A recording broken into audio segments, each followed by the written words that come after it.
I'm just going to give a brief 2-minute introduction. The purpose of this meeting is to talk about clinical data resources that are available through the CTSI-CN. The meeting was originally called to help people prepare for the RFA that came out last week about a funding opportunity to increase recognition of health equity issues in transformative clinical and translational research. The details about the RFA are all there about how to apply and everything. But what we wanted to do today was to introduce you to these 4 databases that are available to you as an investigator through the CTSI. And what we have here is a group of people that are very familiar with each database, and they're going to take you through it a little bit. They're going to give you an introduction to what it can do, and then how you can access the data in it, with the understanding that you don't have to be a data scientist to be able to use these data. Part of the goals of the RFA is to provide you with funding so that you can go to the Baird group or the informatics group and afford to hire someone to help you do the data analysis that you need. So given that introduction, who would like to start first? Do I have any takers? Susan, I'll add just a little bit to it. So okay. This is Tim McCaffrey. So I'm the sort of like the pilot grant coordinator for the CTSI over at George Washington University. The brief background on this is that we have given out historically, going on about 10 years, we've given out pilot grants, voucher grants that Susan handles at Children's, for the purpose of particularly young investigators to generate new data, apply it to new samples in the clinical translational space.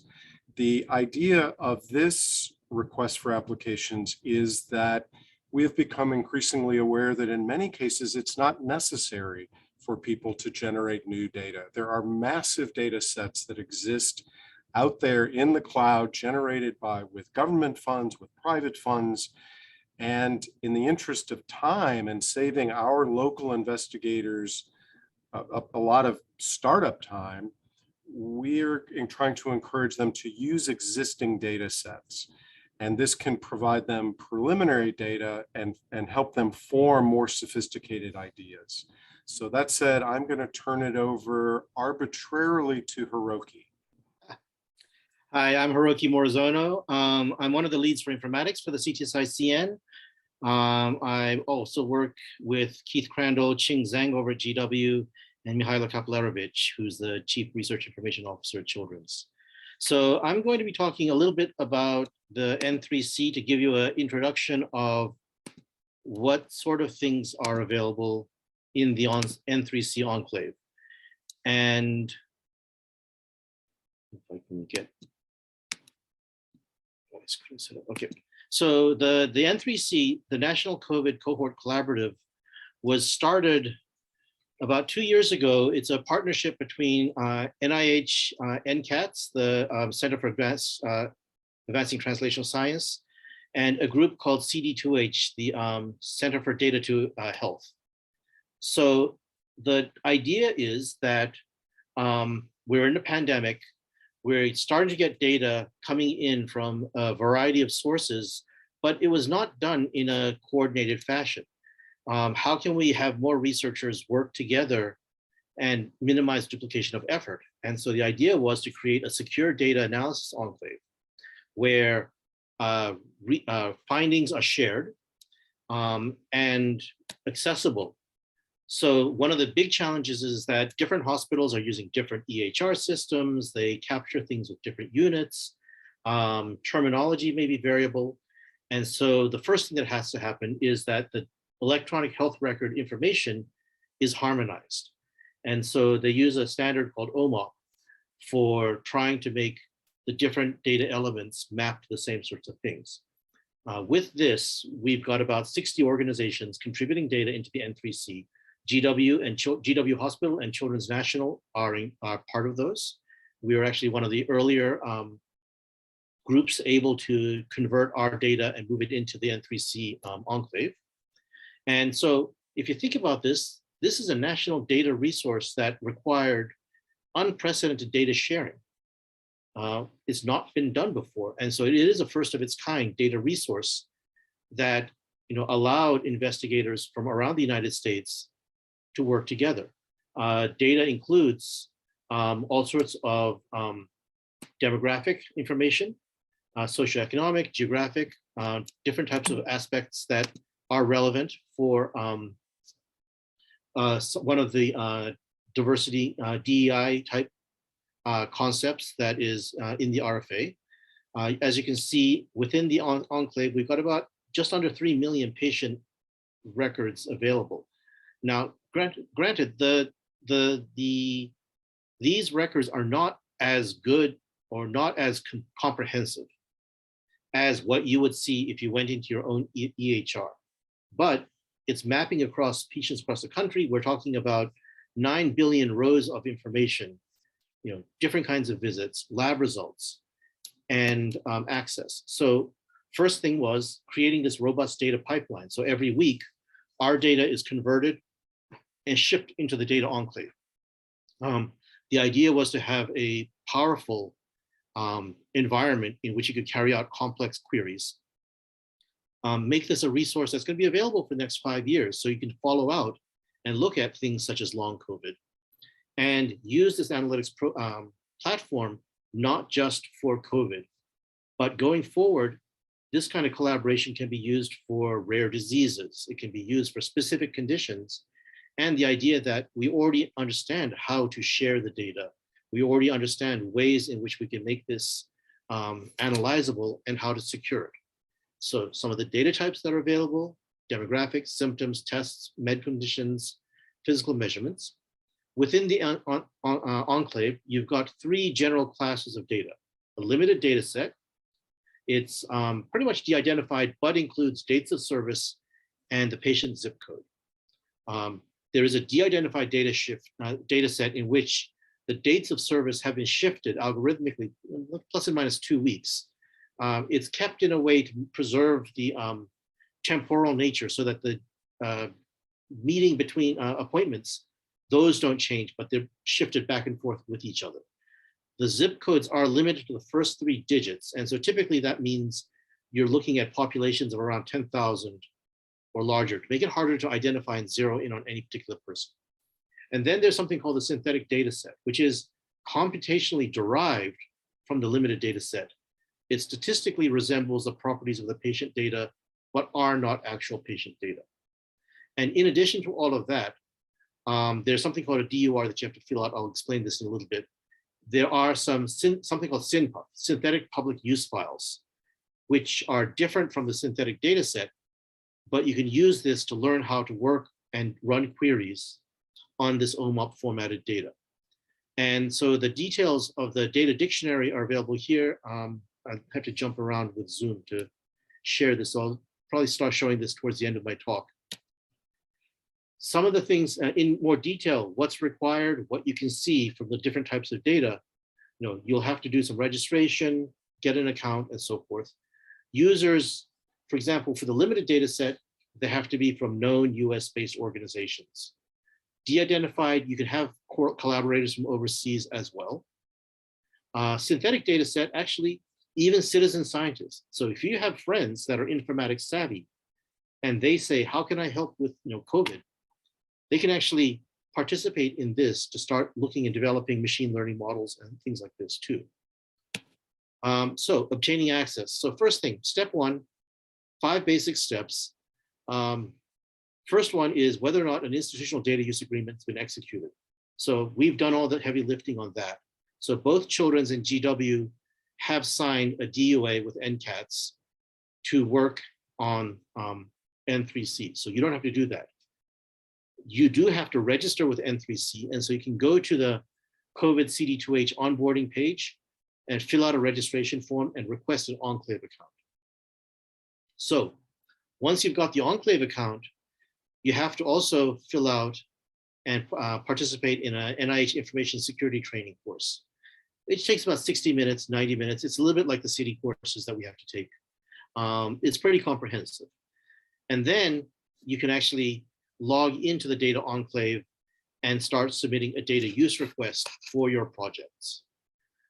You have to attest to a user code of conduct that includes things such as not using the data inappropriately for comparisons across sites, and that there's a sort of outlined set of rules. You also, if you're working with de-identified data, you do have to provide your human subjects research IRB approval letters. The other thing about the data enclave, so data enclaves typically are places in which you can work and all the tools that you need are available there. The data does not come out. I mean, well, you can have aggregated data, you can have charts come out, but you're not able to get row level tables of your patients. All the tools that you need are kept in the data enclave, and all the data that you have are in the data enclave. Now, when you go in to N3C, you'll also learn about clinical domain teams and cross-cutting domain teams. And so currently there's about 31 of these different teams.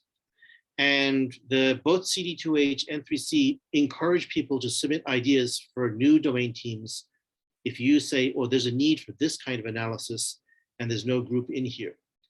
And so the two that probably are interesting to this group are the pediatrics domain team and the social determinants of health domain team. And so all of these groups are communities of interest. They share best practices, they help troubleshoot queries, and provide a space and a group of people that can collaborate on analyses and work towards collaborative publications. They all have shared Google Drives, group emails, and a Slack channel so that you can stay in touch with them, along with regular meetings on different cadences. So the SDOH has a team meeting every other week. I think this week is one. Pediatrics has one on the last Monday of each month. And so you can join these groups, introduce yourself, and start to find out who else has shared interest with your projects. And as I said, there's a whole group of these domain groups. Now, within the data enclave itself, Palantir is the technology platform that's used. And so once you log in, there are a variety of training modules. And these training modules will cover how to query OMOP, the different enclave tools, the code workbook, the types of languages that are available to search across big data, some guidelines around manuscript preparation. So as part of the attestation and onboarding, there are a variety of agreements that you have to sign on, including things such as the publications committee requirements on what you're supposed to do when you're working with data in the N3C. The CTSI-CN, as Susan said and Tim said, is going to be providing support for investigators through the voucher program so that the informatics group and the biostats bird group will be helping you with some of your queries and or being the sort of liaison between us and other help people in the N3C, the help desk, for example. So one of the, almost at the last slide of this, one of the more exciting things that's going to be coming soon is something called privacy preserving record linkage. And so what this does is if you had a patient that was going from a pediatric hospital to an adult hospital, and they are participating in this, or both sites are participating in this, records from that individual could actually be linked. It's done in a manner that preserves privacy, preserves data protection, but allows you to follow the history and the course of that individual. And this is also going to be something that will be a really useful framework for future biomed research networks. Now, as I said, you can also form teams and collaborative teams within the N3C outside of the work groups. And so you can say, I have a project, call up your friends and say, everyone, let's get into the N3C, get our account set up and work on a common analysis. And so one of the examples was this pediatric COVID-19 challenge. And in this, they're trying to do machine learning to look and try to improve prediction outcomes on severity of COVID symptoms and in pediatric populations. So as I said, some of the important requirements, there's a user code of conduct that you have to agree to, the acknowledgement of the N3C in your publications, and the general aspect of attribution and publication principles. There's a Zenodo group that tracks all of this information for you. So here are some of the websites for more information, and you can send emails to insights@childrensnational.org, and that will spread out to about eight of us within the CTSI-CN to answer any questions that you might have. So let me show some, briefly show some of the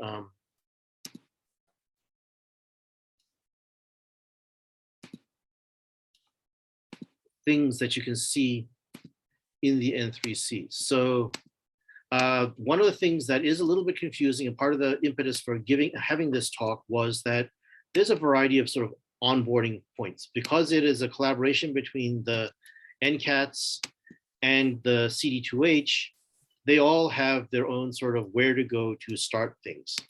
The main thing you can see is, there's lots of information, lots of frequently asked questions, things that you can use here just to get started. This is the data dictionary. So this kind of covers the different types of fields that you can start to search on within the data enclave. And so you can run a query and say, show me all specimen IDs for patients with this, or are on certain medications. The Zenodo site here includes information about, guiding principles, the policy for downloading results, and there's sort of a lot of people that are very, very active in the community that you'll start to find more about based on their participation. So this is actually the enclave itself. And so I've logged into this Palantir environment, and you can see that I don't have any projects in here, but you can see the kinds of reports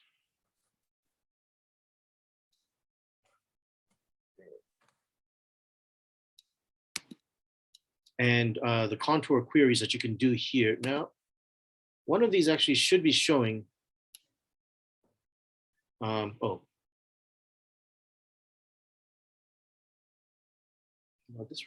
this reports should actually be showing.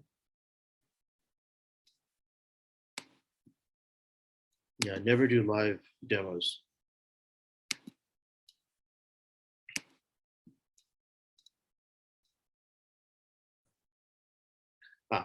So you can see some of the types of things that are available, the amount of information that's available. Not everything is populated to nearly the same degree of density.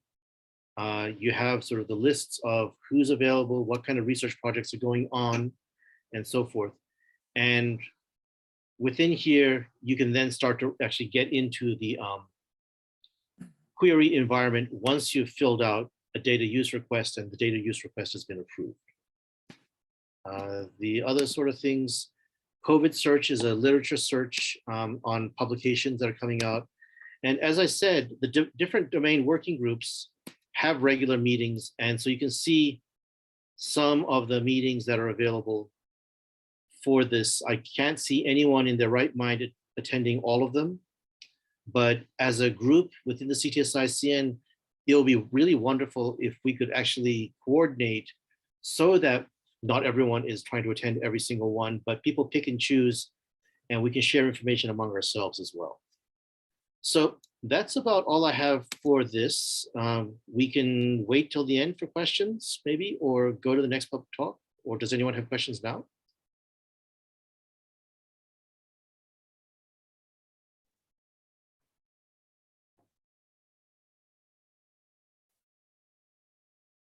Maybe, Susan, you're muted.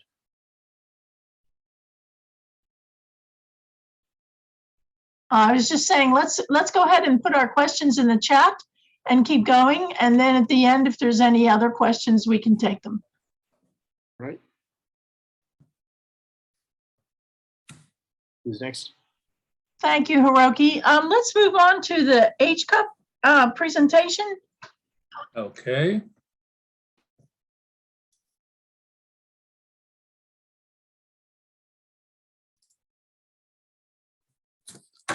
So what is HCAP? Healthcare Cost and Utilization Project. HCAP is a family of healthcare databases and related software and products developed through federal state industry partnership and sponsored by the Agency for Health Research and Quality, AHRQ.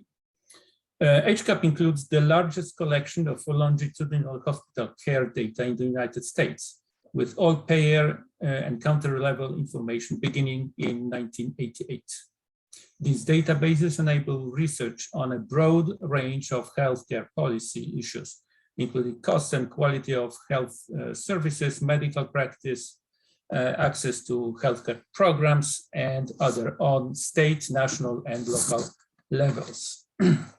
In summary, HCAP has 7, actually now it's 8 types of databases that cover inpatient, emergency department, and ambulatory surgery data at state, regional, and national levels. There are 3 state-level databases.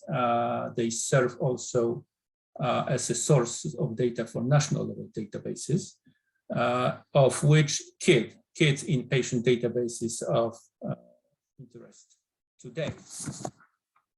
HCAP yields national estimates of hospital inpatient stays for patients younger than 20 years of age.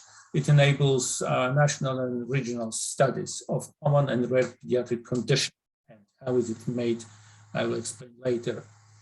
The kit can be used to identify, track, and analyze national trends in healthcare utilization, access, charges, quality, and outcomes. It is available every 3 years from 1997 through 2019, which allows researchers to analyze trends over time. Each release is comprised of 1 year worth of data. The number of states in the KIT database grown from 22 in the first year, 97, to 49 for the latest release. The KIDS database is specifically designed for pediatric research, particularly for the study of rare pediatric conditions. Now, children are not hospitalized that often. In fact, the most common reason for a child to be hospitalized is for their own birth. Indeed, about 2/3 of all pediatric hospital stays are for newborns, and most of these newborn stays are uncomplicated routine births. This poses an analytical problem because all these healthy, uncomplicated births overwhelm the data, making it difficult to identify rare pediatric hospitalizations, such as for congenital anomalies, as well as rare pediatric medical procedures, heart surgery or organ transplantations. Thus, the kit is designed to accommodate research on rare pediatric conditions that require hospitalization. The kit is stratified sample. It's a stratified sample of discharges from the state inpatient databases, which are the state level databases from HCAP. For sampling, pediatric discharges are stratified into 3 categories: uncomplicated hospital births, complicated in-hospital births, and other non-birth related hospitalizations. Systematic random sampling is used to select 10% of uncomplicated hospital births and 80% of the rest of cases, which are complicated births and other stays. There is no need to sample many of the uncomplicated births because there is little difference in the characteristics between such cases. KID records are then post-stratified by US region, urban versus rural location, teaching status, ownership, and bed size, with the addition of a stratum for freestanding children's versus other hospitals. Because of the sample design of the kit, it cannot be used as an unweighted database. To produce national and regional estimates using kit data, you must weight the unweighted observations in the kit file. Detailed instructions are, of course, on the HCAP website. Key features of the most recent kit databases years, which are post-2012, include sampling that emphasizes uncomplicated in-hospital births from more than 4,000 community hospitals, excluding rehabilitation hospitals, which means from short-term, non-federal, general, and specialty hospitals, excluding hospital units in other institutions. A large sample size, which enables analysis of rare conditions as well uncommon treatments, and charge information for all patients, including children covered by Medicaid, private insurance, as well as those uninsured. As a uniform multi-state database, the kit promotes comparative studies and healthcare policy research on a variety of topics, including primary and secondary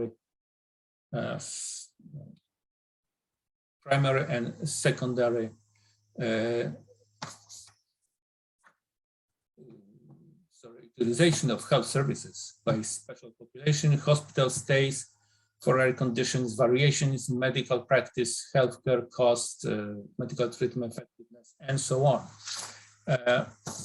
As for the data elements, it contains clinical and resource use information that is included in typical discharge abstract, safeguarding for the privacy of individual patients, physicians, and hospitals.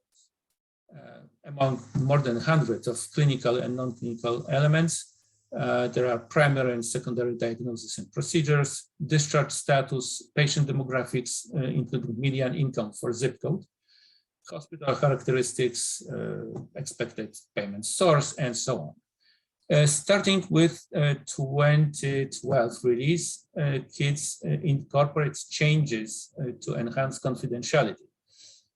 State identifiers are eliminated, so are unencrypted hospital identifiers and other data elements that are not uniformly available across the states, because states reporting really differs.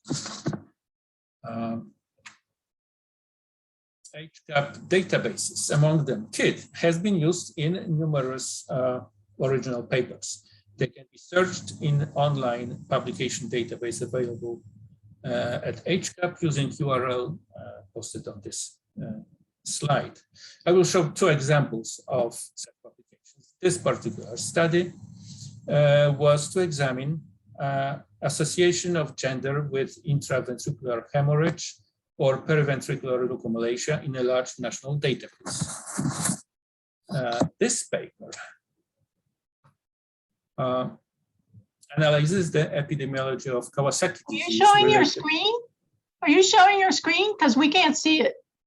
If you're showing your screen. Sorry. Okay. Yes, I'm not. Maybe I should rewind a little bit. Share screen? I don't know what's. This. Yes. Maybe I should rewind a little bit. But anyway, so for example, this was the first publication on intraventricular hemorrhage. And the second example is about Kawasaki disease, coronary artery aneurysms. As you can see, publication rate increases from year to year. And currently we had the most prolific year was 2019, I believe, with a significant drop in the last year, this year, because of COVID pandemic. So how to get the data? HCAP put specific restrictions on the use of sharing of their database. A researcher interested in gaining access to KIT database should contact our local data custodian, which currently is me. And through HCAP system, the custodian invites the researcher to register and get short training on the use and sharing of specific database, and then takes simple quiz. All that's left to do is to sign DOA and upload it to HCAP using a link contained in the invitation.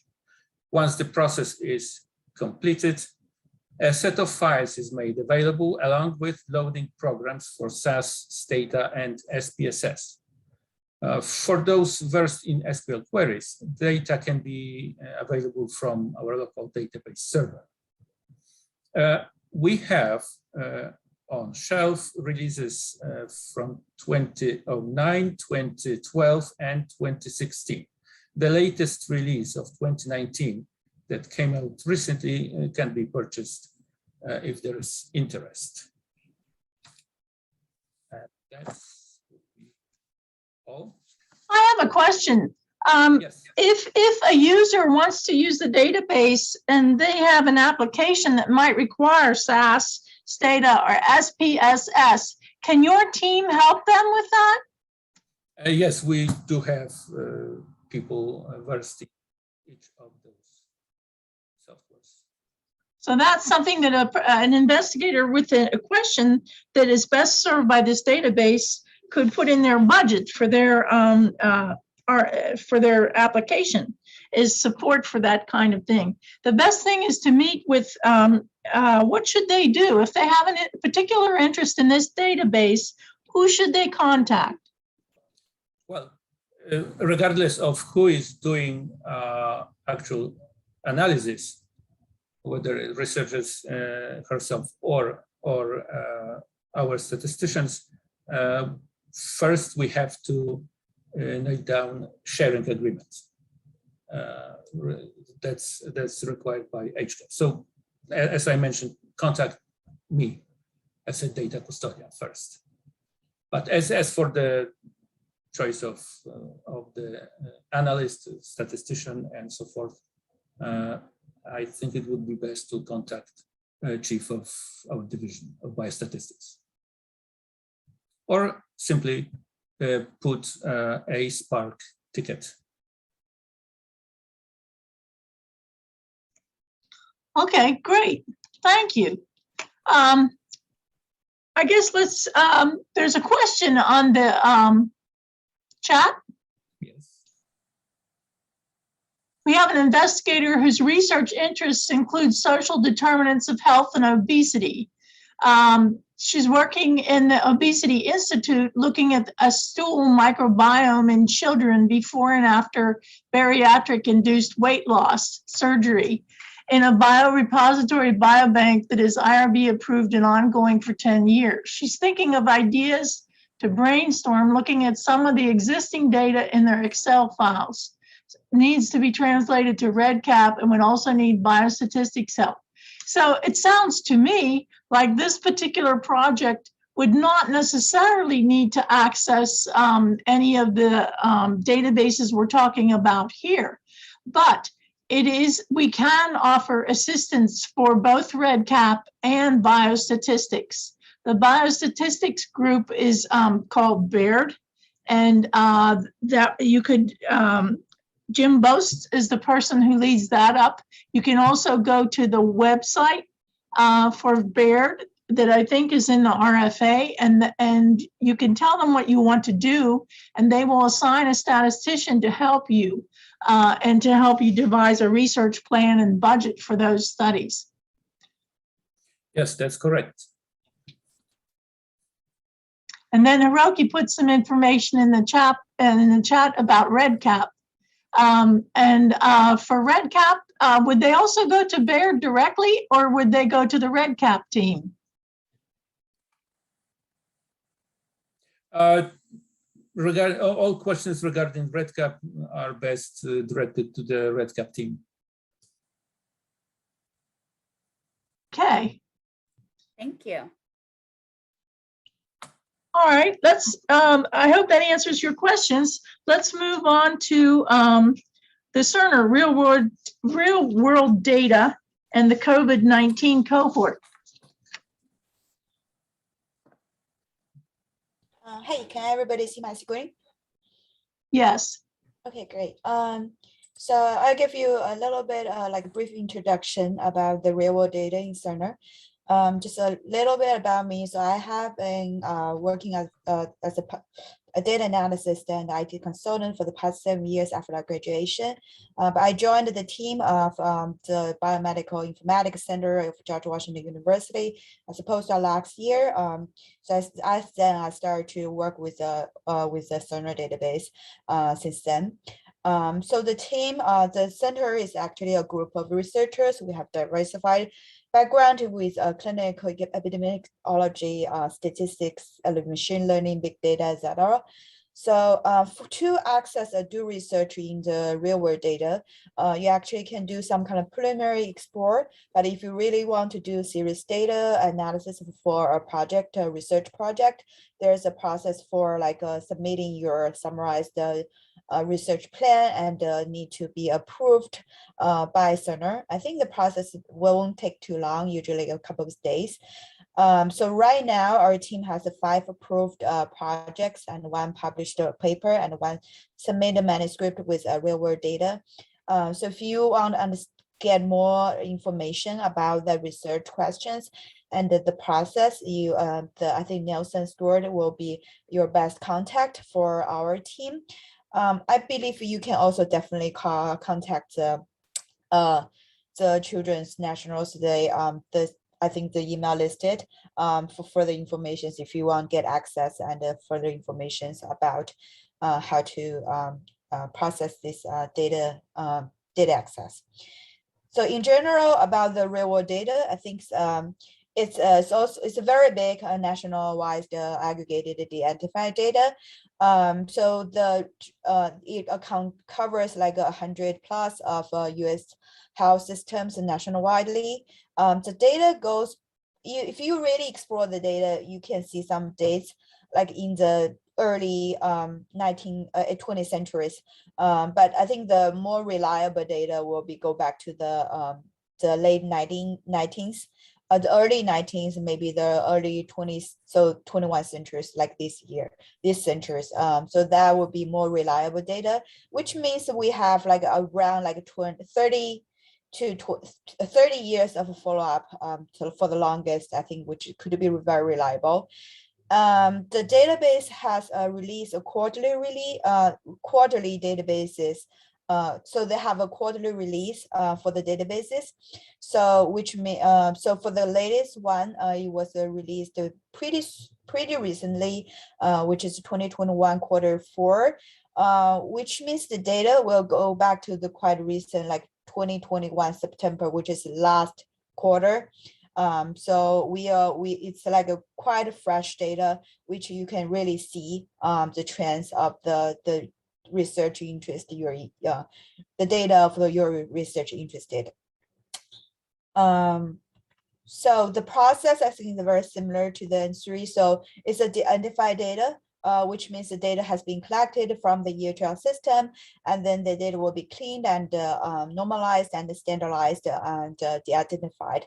So which means you will not see exactly the patient personal information and all the dates associated with the patient will be shifted and de-identified for the process. But mostly, for example, if you have like a service date or discharge date, the data will be shifted in like a 7 days interval. So the days of the week will be maintained, but the exact date will be hidden for the researchers. So after that, the data will be consolidated and mapped as a like a person level. So this is a table available currently available in the Cerner database, which including the encounter table, the encounter table will include all the encounter informations, whether it is outpatient, inpatient, emergency, or the service day, discharge locations, etc. So whichever associated with the encounter, and of course the patient's ID. So the demographic info tables will including some kind of demographic information about the patient, including the race, ethnicities, and the genders, and marital status, death date, birth date, etc. The questionnaire is more about is also at the patient levels. It's more like what use, like whether they have a tobacco use, etc. So also they have another tables for the patient, have whether different conditions of the patient and the problem list, and whether they have any allergy or allergy reaction report or test for a particular encounters or for a particular patient. The largest table of the Cerner database is the lab test. So you have the very detailed lab test of the ID of the lab test and the certain results of the lab test. Unfortunately, because of the sensitivity of the issue, so if some of the lab tests, if it is not codified, or if it is a scan or image of the lab test result, it will not be available at the moment. So there are certain kind of like a codified or text, like a text formatted lab result. For example, like we're gonna talk about a little bit about the COVID test. So they will give you like positive, negative. So those information is actually available. So this also they have like clinical events, and measurement is more like whether you have a height, weight, or BMIs, or like blood test, blood pressure. Those informations will be stored in the measurement tables. So of course, and the medications and the medication administrations associated with any encounters and all unencounters. And they also have like immunizations and order list and procedure information are tied to any encounters or patients. So this I have a detailed data dictionaries. I guess it's maybe a little bit too detailed, but we can go over that later on if people are interested. Sorry. Okay. So as I just talked about, the Cerner database is quite big. It covers like 96 million patients and 1.4 billion kind of encounters of nationwide. They have 767 million outpatient encounters and 44 million inpatient encounters, and emergence, and 100 and 0 million emergency encounters. There are other encounter types like telephone, and which it may be interesting to explore as well. So they also have quite a large number of diagnoses, which is conditions tied to the patient and encounters, and also medications for medications prescribed and procedures kind of processed for this patient and tied to a particular encounters. We also have a very big numbers of lab tests, immunization histories, and questionnaires in the database as well, which means the database is quite big. So it will take quite a long time to query and dig through all the informations, and especially it will, for my own experience, a lot of times we really trying to define what your personal like interest, research interest, to define your cohorts, and also define what kind of code you want to introduce for particular diagnosis, a particular lab test. So that will take quite a long time, and then just clean up the data. The data is cleaned up, pre-cleaned definitely, but also like there's some kind of duplicate data, potentially some kind of like non data which is quite need to be cleaned in terms of like they may be duplicated like persons. So those may take some time. So when you do your design, just need to like buffer those kind of effort for your like research, I guess, research design efforts. So for the geographic, so the data covers, as I mentioned, the nationwide information. So I guess it's more proportional to the info for the population of the zip code. The information only had not like before we talked N3, they have like the zip code of 3 digits. We actually only have 1 digit for identified purpose. So you only can get like a very high level of where the patient is and where the tenant or the hospital are at. So we can get a high level of information about the patient and the particular patient cohort. For the demographic, I think for like most kind of database, each patient, like we have gender, we have more like female patient and ethnicities and different kind of race groups. This is an aggregated of data of the race. So if you actually in the database, you're going to see the race have different kind of race. So it is kind of consolidated and cleaning up the information presented here. For the age, if it is above anything above 90 years, any patient above 90 years old, actually, they will actually use just 90 years as a cutoff. So just to hide the patient's identity. So you can only, as you see the graph, there are a little bit more patient at the, maybe they're 30s and 30s and 20s, yeah, ish, but it's quite a large range of patients with different kind of age groups. So the COVID information, COVID data is actually just a subset. My understanding is a subset of real world data. So the last version, it is 2021 Q2.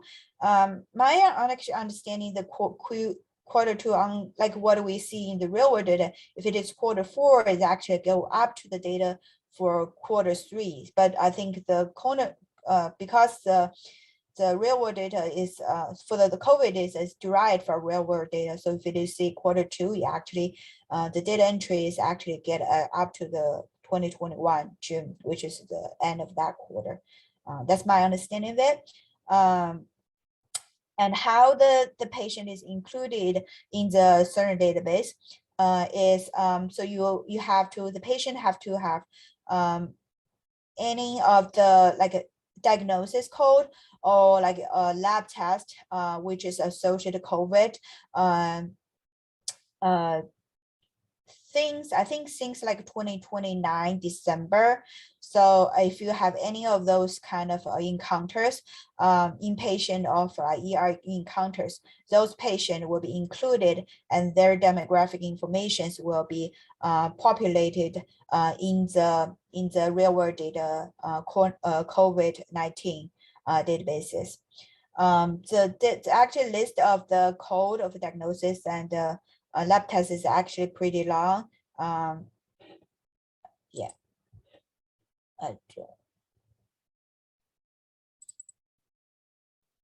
Maybe I can show it later on. So, and when we have those qualified qualifying patient and also other informations about the patient, including a little bit of history of their like encounter and the conditions, will be populated to these databases. So it's anything after 2015 will be included here. They also have some derived patient, derived table in the COVID databases, including the allergic reactions, COVID lab test, which only including the COVID lab test, the lab result, and also they have like a better label for whether this is a negative or negative or positive test for this particular patient, a particular test.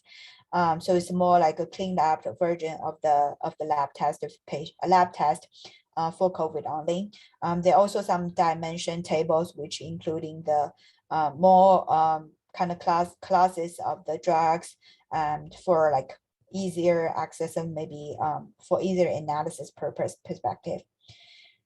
So that's part of the COVID part of the Cerner database. So right now there are actually quite a few publications already leveraging the Cerner health facts and this real world data. I don't know if you don't have access, whether you will be able to see the list. I have explored the list of the publications and presentations. So I think if you're interested, I can share it with you. So maybe you can browse through them and get some inspirations how you can use this database to form your own like a research plan. I think that's pretty much for my own presentation for now. I did so, yeah. So as I said, this is a data dictionary for the databases. That's all the different tables and the columns for this columns and for these databases. So they have a little bit, each individual tables will including their own identified IDs and also personal ID and encounter ID, and associated with the date and the code for these tables.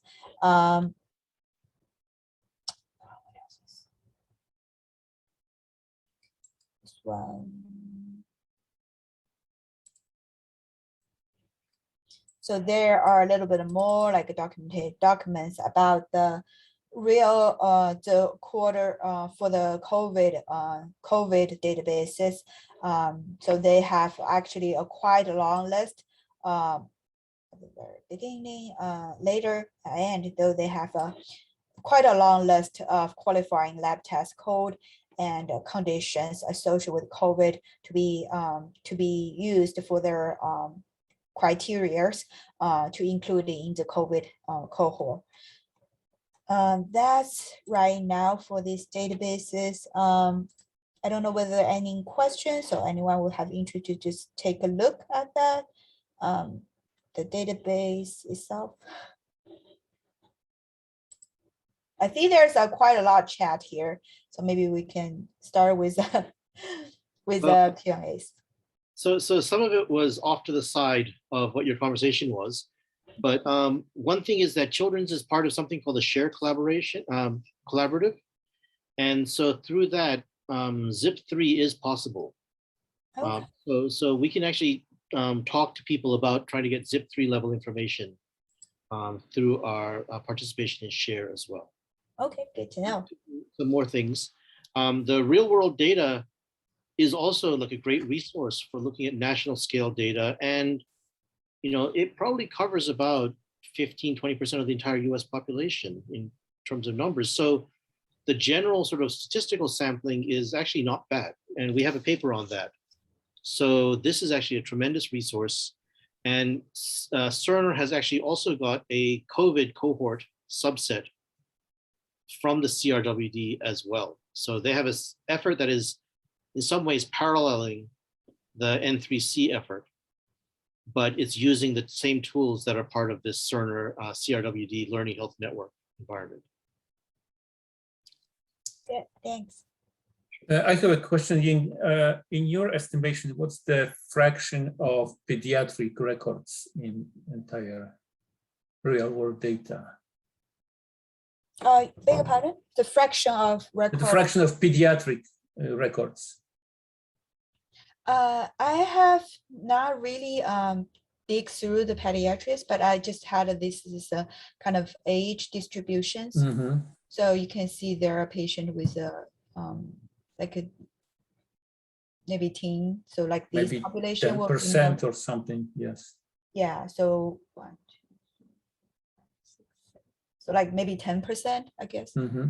Right. Thank you.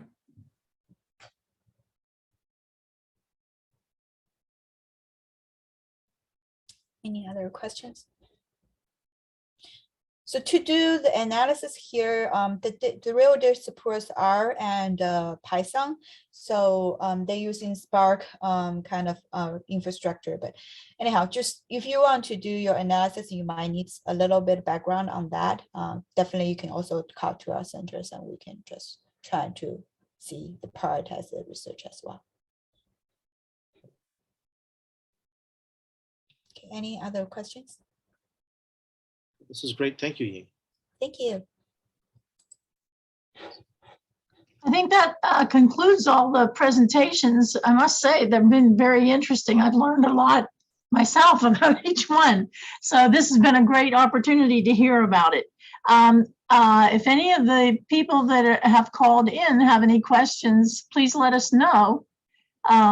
Otherwise, we will end this session. And as we said, it is recorded and it will be available on the CTSI website for future use. And if you have questions, send email to insights@Children's National. We'll make sure they go to the right people. Yeah, you don't have to know the specific people that you need to talk to. Just send it to that insight email and it will go to, we'll sort it out and make sure it gets to the right person. Okay. All right. Thank you very much, everyone. This has been great. Well, Thank you. This. Thank you. Thank you. Thanks, everybody.